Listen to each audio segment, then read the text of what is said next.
Hello dear student, कैसे हैं आप लोग। आशा करते एकदम मस्त होंगे, स्वस्थ होंगे और अपनी पढ़ाई को एकदम बेहतर तरीके से करेंगे। यदि आप क्लास 10th के स्टूडेंट हैं और आपको 2026 का बोर्ड एग्जाम देना है तो आपके लिए वीडियो बहुत ज्यादा इंपॉर्टेंट होने वाला है, क्योंकि आज की इस वीडियो में क्लास 10th 2025 का जो सेट नंबर 1 है, जिसे कोड 822 बीबी है, उसको मैं सॉल्व करवा रहा हूँ। ये आपका लेक्चर नंबर 5 है। इसके पीछे मैंने इसका 4 लेक्चर दे चुका है, जिसमें हमने काफी विकल्प प्रश्नों को और कुछ 2 नंबर वाले प्रश्नों को कवर कर लिया था। यदि आप 2026 के बोर्ड एग्जाम में 95 प्लस करना चाहते हैं बिना किसी दिक्कत के, आप क्या कर सकते हैं। आप 2025 के जितने भी सेट हैं, सर कितने सेट हैं बाबू, 7 सेट है। यदि इन सातों सेट को यदि आप अच्छे से लगा लिए तो यहाँ से आपका 95 प्लस का सपना पूरा हो सकता है, क्योंकि जो 2026 बोर्ड एग्जाम में मैथ का पेपर बनेगा वो इन्हीं सातों सेट से बनेगा। हर साल ऐसा ही होता है बाबू। यदि आप 2025 का एग्जाम दिए, कोई दिया होगा तो 2024 का अनसाल पेपर लगाया होगा, और जिसको 2026 का देना है वो 2025 का लगाएगा। तो आपको कहीं भी इधर नहीं जाना, मैं इसी चैनल पर सभी सब्जेक्ट का अनसाल पेपर आपको सॉल्व करवाऊंगा। तो आपको कुछ नहीं करना, बस इस चैनल को सब्सक्राइब करके जरूर रखना है। आपको वीडियो को लाइक और चैनल को सब्सक्राइब जरूर करना है, और एक कमेंट जरूर करना है कि आपको वीडियो में प्रश्न समझ में आए कि नहीं आए। ठीक है, चलिए वीडियो को स्टार्ट करते हैं और अब हम लोग अगले प्रश्न को देखेंगे। इसके पीछे मैंने कितने प्रश्नों का दिया था। यदि आप मेरा सभी वीडियो देखते आ रहे हो तो आपको पता होगा कि मैंने यहाँ तक प्रश्न कवर कर दिया था। यहाँ तक मैंने प्रश्न कवर कर दिया था। आज की इस वीडियो में जो प्रश्न है, प्रश्न नंबर 4, सिद्ध कीजिए कि cot A minus cos A बटा cot A plus cos A बराबर होता है कॉसेक ए माइनस माइनस 1 बटा कॉसेक ए प्लस 1। इसको सिद्ध करना है। मोस्ट इंपोर्टेंट प्रश्न है आपका, मोस्ट इंपोर्टेंट प्रश्न है। इसको आपको जरूर तैयार करना है। चलिए मैं एकदम आसान तरीका सॉल्व कराऊंगा ताकि आप कोई भी दिक्कत ना हो। ध्यान समझिए बाबू, जब भी इस तरह का सवाल आए सिद्ध करने वाला, ठीक है, तो आपको क्या करना है, कुछ भी दिया उसको आपको साइन या कॉस में बदलना है। कॉट है तो इसको या तो साइन में बदलिए या तो कॉस में बदलिए। कॉस ऑलरेडी है तो इसको बदलने की जरूरत नहीं है बाबू। ठीक है, इस एलएचएस को इसके बराबर सिद्ध करना है। तो कुछ भी सिद्ध करने वाला जाए तो आपको क्या करना है, एलएचएस पक्ष में जितने भी होंगे उनको या तो साइन में बनाना है या तो कॉस में बनाना है। जो कॉस में होगा या साइन में होगा उसको तो छोड़ देना है, लेकिन जो नहीं होगा उसको बदलना है सूत्र लगा के। कैसे बदलना है मैं चलिए दिखाता हूँ। इसको थोड़ा साइड करता हूँ और मैं आपको समझाने की कोशिश कर रहा हूँ अच्छे से, ताकि आपको समझ में आ जाए। ठीक है, ध्यान समझिएगा वो। हम इसमें एलएचएस पक्ष लेते हैं। एलएचएस में क्या लिखा है, एलएचएस। एलएचएस क्या है आपका, एलएचएस है cot A minus cos A बटा में cot A plus cos A. आपका एलएचएस है, हमको सिद्ध करना है आरएचएस के बराबर। ठीक है, तो चलिए मैं इसको सिद्ध करता हूँ। देखिए एक कॉट है ना, इसको या तो साइन बनाइए तो कॉस बनाइए। तो एक कॉट का सूत्र होता है, कॉट को हम लिख सकते हैं कॉस ए बटा साइन ए, क्योंकि हम जानते हैं कि एक सूत्र होता है, यहाँ सब सूत्र रहेगा। कॉट थीटा बराबर होता है cos theta, cos theta minus sine theta. एक सूत्र होता है, मैं सूत्र बताते चलूंगा ताकि आप इसको याद करते चलिए। ठीक है, कॉट थीटा को मैं लिख सकता हूँ कॉस थीटा बटा साइन थीटा मैं लिख सकता हूँ। उसी तरह मैंने यहाँ पे लिख दिया। ठीक है, माइनस माइनस ये ऑलरेडी कॉस में है तो इसको छोड़ देना है। या तो कोस बनाना है या तो साइन बनाना है। ठीक है, तो ऑलरेडी कॉस में ही है, इसके बटन में कुछ नहीं तो हम लोग एक लगा सकते हैं। ठीक है, एक लगा दिया।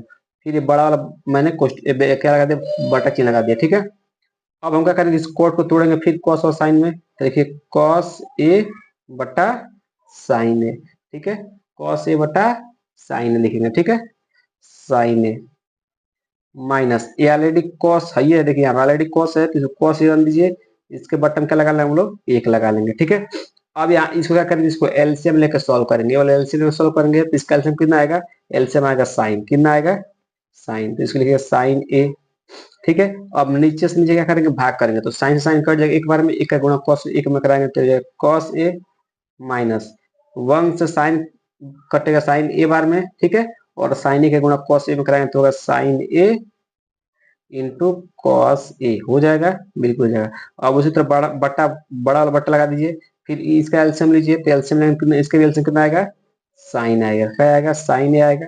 साइन से साइन कट गया, यहाँ पर आएगा कॉस ए माइनस एक से भाग देंगे कटेगा साइन ए बार में, साइन ए गुणा कराएंगे तो हो जाएगा sign A into cos A. ठीक है, देखिए ए भी बटा के नीचे साइन है, यहाँ बटा के नीचे साइन है, तो साइन ए कट जाएगा।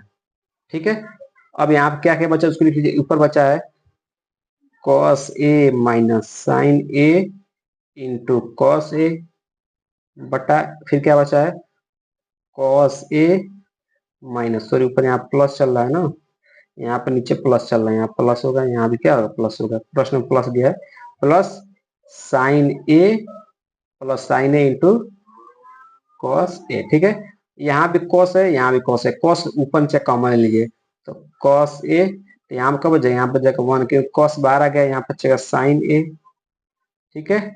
यहाँ पे हो जाएगा कॉस ए, यहाँ पे क्या बचेगा 1 प्लस साइन ए, ठीक है।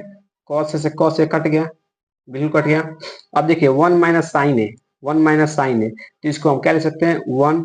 देखिए यहाँ पे हमको इधर एलएचएस में क्या चाहिए, हमको इधर एलएचएस में चाहिए कोसेक ए, क्या चाहिए कोसेक ए चाहिए, तो हम साइन को किस में बदल लेंगे, कोसेक में बदल लेंगे, क्योंकि हम जानते हैं एक सूत्र आप जानते हो कि साइन जो होता है कोसेक का उल्टा होता है, तो मैं साइन को 1 बटा कोसेक ए लिख सकता हूँ, ठीक है। इसके बटन में लगा सकते हैं, ठीक है। उसी तरह यहाँ से 1 का 1 लिखिए, इसके बटन में लगा दीजिए, प्लस से प्लस लिखिए, साइन में कर सकते हैं 1 अपान कॉसेक, क्योंकि हमको कॉसेक में चाहिए, कॉसेक में लिख दिया, ठीक है। अब फिर यहाँ क्या करना है, फिर वही एलसीएम उलसीएम लेंगे, काटेंगे, आंसर हमारा आ जाएगा, ठीक है, सीधा हो जाएगा। इसका एलसीएम लेंगे तो आएगा कॉसेक ए, कॉसेक थोड़ा लेंदी प्रश्न दे दिया है, ठीक है, कोई दिक्कत नहीं, 1 से भाग देंगे कॉसेक में, यहाँ पर जाएगा कॉसेक ए माइनस कॉसेक से कॉसेक कर एक बार में, यहाँ पर आएगा 1 बटा, फिर इसका एलसीएम लीजिए तो आएगा कॉसेक, कॉसेक ए आ गया। अब देखिए 1 से भाग देंगे कॉसेक में तो कटे कॉसेक बार में, यहाँ पर आ जाएगा कॉसेक का गुणा कॉसेक प्लस 1, इस कॉसेक के से इस कॉसेक के कट गया, ऊपर क्या बच गया कॉसेक ए माइनस 1 बटा कॉसेक ए प्लस 1, ये क्या करना था, सिद्ध करना था। देखिए कितना आसान तरीका से आ गया है, बस हमने साइन में कॉस में तोड़ा है, और आपका देखिए ये चाहिए था कॉसेक ए माइनस 1, कॉसेक ए माइनस 1 बटा कॉसेक ए प्लस 1, कॉसेक ए प्लस 1 नहीं चाहिए था, ये क्या हो गया आपका आ गया है, ठीक है। कोई दिक्कत नहीं होनी चाहिए, एकदम आसान तरीका समझाया मैंने, आप चाहे तो इसका स्क्रीनशॉट ले सकते हैं, कोई दिक्कत नहीं होगा, ठीक है। साइन में कॉस में तोड़ा है, साइन में कॉस में तोड़ने के बाद क्या किया हमने, उसको एलसीएम लिया, सॉल्व करते गए, आंसर आपका आ गया है, ठीक है। अब हम लोग पढ़ेंगे अगले वाले प्रश्न को, अगला प्रश्न दूसरा प्रश्न खंड स्टार्ट करेंगे। दूसरा खंड प्रत्येक प्रश्न कितने में कराएंगे, प्रत्येक प्रश्न आपके 4 नंबर रहेंगे बाबू, ठीक है। प्रत्येक प्रश्न कितने में कराएंगे, 4 नंबर कराएंगे, और इसमें से किसी 5 को ही करना है, आपको 6 को प्रश्न दिया है, किसी 5 को ही आपको सॉल्व करना है, ठीक है। तो चलिए स्टार्ट करते हैं। नंबर प्रश्न कर है किसी एपी का जो किसी एपी का 17वां पद उसके 10वें पद से 7 अधिक है, इसका सारवंतर ज्ञात करना है, क्या करना है, सारवंतर ज्ञात कीजिए, ठीक है। मतलब आपको सारवंतर मतलब डी, क्या ज्ञात करना है बाबू, आपको डी का मान ज्ञात करना है, ठीक है। चलिए कैसे निकालना मैं आपको बता दूं, एकदम आसान प्रश्न है, 4 नंबर फ्री का ले गया, ठीक है, और मोस्ट इंपोर्टेंट एक प्रश्न है, ठीक है। देखिए आप कैसे सॉल्व करना है, यहाँ पर हल करते हैं, ध्यान देखिएगा, यहाँ क्या करते हैं, हल करते हैं, ठीक है। हल करते हैं बाबू, कह रहा है कि जो 17वां पद है, कौन पद है बाबू, जो आपका 17वां पद है, 17वां पद लिखेंगे A17, ठीक है। A17 मतलब क्या होता है, 17वां पद बराबर है किसके, A10वें के 7 अधिक है, ठीक है ना, A10 A10 मतलब A10 मतलब 10वां पद, ठीक है, कितना अधिक है 7 अधिक है, तो मैंने 7 जोड़ दिया। कितना आसान पर ध्यान से कर रहा है कि जो 17वां पद है, 17वां पद को A17 से लिखते हैं, अगर 10वां पद रहेगा तो A10 से लिखेंगे, 11वां पद रहेगा तो A11 से लिखेंगे, ठीक है। जितना पद कहेगा ए के नीचे लगा के लिख देते हैं, ठीक है। तो कह रहा है कि जो 17वां पद है बाबू, ये 10वां पद से 7 अधिक है, तो मैंने 7 जोड़ दिया। अब याद रहेगा, आपने पढ़ा होगा, यदि A17 है तो इसको मैं लिख सकता हूँ A प्लस 16 डी, डी आप क्या है, डी यहाँ पे सर्वांतर, ये आपसे पूछ रहा है, ठीक है। क्या है 16 डी, मतलब डी मतलब आपसे पूछ रहा है।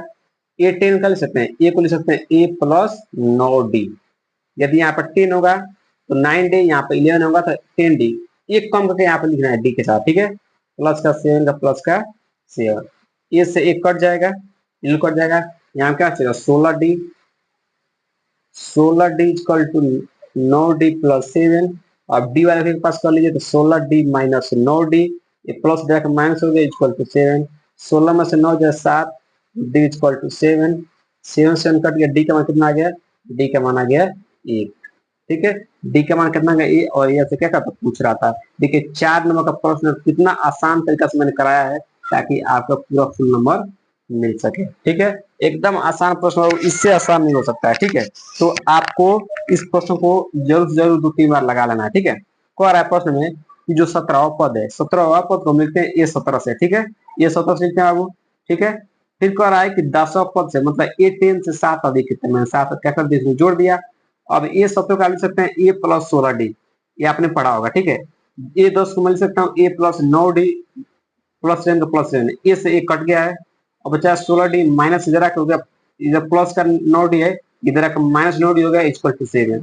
16 डी में से 9 डी जाए बचेगा 7 डी, 7 कट गया है, डी का कितना गया है, एक आ गया, आपको डी का मान ही पूछ रहा था। ठीक है, आशा करते हैं कि इस तरह का प्रश्न आपको एकदम अच्छे से क्लियर हो गया। अब हम लोग बढ़ेंगे अगले प्रश्न पर। अगला प्रश्न वेरी वेरी मोस्ट इंपोर्टेंट प्रश्न है।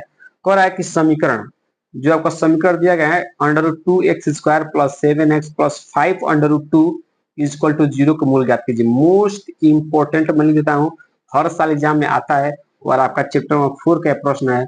मोस्ट इंपोर्टेंट प्रश्न है, आपका उदाहरण प्रश्न है एनसीईआरटी क्वेश्चन का। ठीक है, तो चलिए इसको हम सॉल्व करते हैं। एकदम आसान तरीके से किया जाएगा ताकि आपको एकदम अच्छे से क्लियर हो जाए। तो रूट वाले सवाल से बच्चे डरते हैं, लेकिन हम एकदम आसान तरीके से सॉल्व करा रहे हैं। देखिए, √2x² प्लस 7x प्लस का 5√2 इक्वल टू 0, इसके मूल ज्ञात करना, आपको x का मान ज्ञात करना। x का मान ज्ञात करना कैसे निकालना, ध्यान समझिएगा। जो सबसे आखिरी वाला पद होता है, जो सबसे ये वाला दिखाई दे रहा है ना, आपका ये वाला दिखाई दे रहा है, इसका इसका गुणा हम लोग कराते हैं x² के आगे वाले से। x² के आगे जो भी, उससे हम क्या करते हैं, गुणा कराते हैं। ठीक है, गुणा कराते हैं, कैसे करना है समझिएगा। इसको कहीं किनारे लिख लेते हैं हम लोग, √2 गुणे इससे गुणा करिए 5√2। ठीक है, यानी √2 के गुणा √2 कराएंगे तो आपका आएगा 2, और यहाँ पे क्या है 5 है, तो 5 में कितना जाएगा 10। यहाँ से मैंने क्या किया, √2 का गुणा √2 कराएंगे तो आपका आएगा 2, और 5 है ये, तो 5 में कितना हो जाएगा 10, तो आपको गुणा खराब कितना मिला, 10 मिल गया। ठीक है, गुणा का नाम क्या मिल गया आपको, 10 मिल गया। अब इसी को हम 10 को 2 भागों में तोड़ते हैं, जिनको गुणा करने पर 10 मिले, लेकिन यहाँ जोड़ने पर क्या मिले, 7x मिले। ठीक है, बस आपको यही करना था। तो आप 10 कर सकते हैं, 5 और 2, देखिए 5 दूना 10, अब 5 2 7, हमको 7 ही चाहिए था। गुणा करने पर 10 मिले, इसको 2 भागों में तोड़ना है, 2 अंकों में तोड़ना है, जिनको गुणा करने पर 10 मिल जाए, लेकिन जोड़ने पर क्या मिले, 7 मिले, तो मैं तोड़ दिया 5 और 2, 5 दूना 10 और 5 2 7। ठीक है, हो गया। अब क्या करेंगे, अब इसको लिखने का जो ध्यान सुनिएगा, पहला पद जो भी सवाल इस तक मिलेगा उसमें पहला पद है ना सबसे लिखना है, जैसे वैसे उतार देना है। ठीक है, इसको लिख क्या लिख सकते हैं, ये लिख दिया। ठीक है, 5x प्लस 2x, 5 2 7 हो जाएगा, और अंतिम वाला भी हमेशा सेम लिखते हैं, जैसे प्रश्न दिएगा वैसे आपको लिख देना है। अब आपको कॉमन लेना है। कॉमन कैसे लेना है, इन दोनों में कॉमन क्या है बाबू, इन दोनों में कॉमन क्या है, इन दोनों में कॉमन क्या आपका x है, तो x कॉमन लीजिए। यहाँ क्या बच जाएगा, √2 बच जाएगा, यहाँ पे 2x था तो एक x बाहर निकल गया था, आपका 1x बच जाएगा, यहाँ से x बाहर निकल गया, कितना बच जाएगा, केवल 5 बच जाएगा। ठीक है, अब इन दोनों कॉमन लीजिए। यहाँ पे जो कोष्टक में बना बाबू यही पे बनना चाहिए, इन दोनों से कॉमन लेंगे, तो यहाँ से हम क्या कॉमन लेंगे, प्लस का √2 कॉमन ले लेंगे, क्योंकि हम लोग 2 को चाहे, ध्यान से यहाँ पर हम लोग 2 को चाहे तो हम लोग √2 गुणे √2 लिख सकते हैं। ठीक है, तो वही इस 2 को मैंने क्या लिख दिया, √2 और √2 ले लिया, तो एक √2 बाहर में ले लिया, अब यहाँ पे एक √2 बचेगा। यहाँ पे x है तो x से दीजिए, क्योंकि x यहाँ पर नहीं तो कॉमन नहीं हो सकता है। ठीक है, यहाँ से √2 क्या होगा, कॉमन हो गया, तो यहाँ क्या बच जाएगा, केवल 5 बच जाएगा इक्वल टू 0। अरे कोष्टक वाले दोनों बराबर आए कि नहीं है, यदि कोष्टक में दोनों बराबर आ रहे हैं तो आपका प्रश्न सही है, नहीं आ रहा है तो गलती है। ठीक है, तो जो रूट कोष्टक में है, सॉरी कोष्टक में इसको एक बार लिख लीजिए, क्योंकि दोनों सेम है तो उसको एक बार लिख लीजिए, आज जो आप कॉमन लिए हैं उसको एक बार लिख लीजिए, तो x प्लस √2 इक्वल टू 0 हो गया। अब ध्यान समझिएगा, एक बार इसको 0 के बराबर रखिए, एक बार इसको 0 के बराबर रखिए, तो √2x प्लस 5 इक्वल टू 0, एक बार इसको देखिए x प्लस √2 इक्वल टू 0 हो गया। ऐसे x का मान निकालिए, x का मान कैसे निकालना ध्यान समझिएगा, ये प्लस का 5 इधर का -5 हो जाएगा। ठीक है, तो √2x बराबर -5, और √2 किस में, गुणा में, x में हो जाएगा, भाग में हो जाएगा, तो x इक्वल टू क्या हो जाएगा, -5 माइनस का 5 √2, x का मान 1 आ गया। अब इसको सॉल्व कर लीजिए, तो x जुड़ गया, प्लस हो जाएगा माइनस का √2, यही आपका क्या आ जाएगा, आंसर हो जाएगा। ठीक है, आशा करते हैं कि एकदम अच्छे से क्लियर होगा, कोई दिक्कत नहीं होगा। इस प्रश्न को आपको 1 से 2 बार जरूर देख लेना, मोस्ट इंपोर्टेंट प्रश्न है और हर साल एग्जाम में पूछा जाता है बाबू। तो आपको इस प्रश्न को जरूर से जरूर कवर कर लेना, चाहे इसके स्क्रीनशॉट ले लीजिए। बाकी अगला जो प्रश्न हम लोग अगले वीडियो में कवर कर लेंगे बाबू, अगले वीडियो में हम इसको पूरा कवर करा देंगे, ठीक है। तो और आपका 1-2 लेक्चर में पूरा आंसर सेट में खत्म कर दूंगा। तो वीडियो कैसा लगा कमेंट बॉक्स में जरूर बताइएगा, थोड़ा सा अगर डर दिखाई देगा तो कमेंट बॉक्स में जरूर बताना है, ठीक है। तो चलिए मिलते हैं अगले वीडियो में।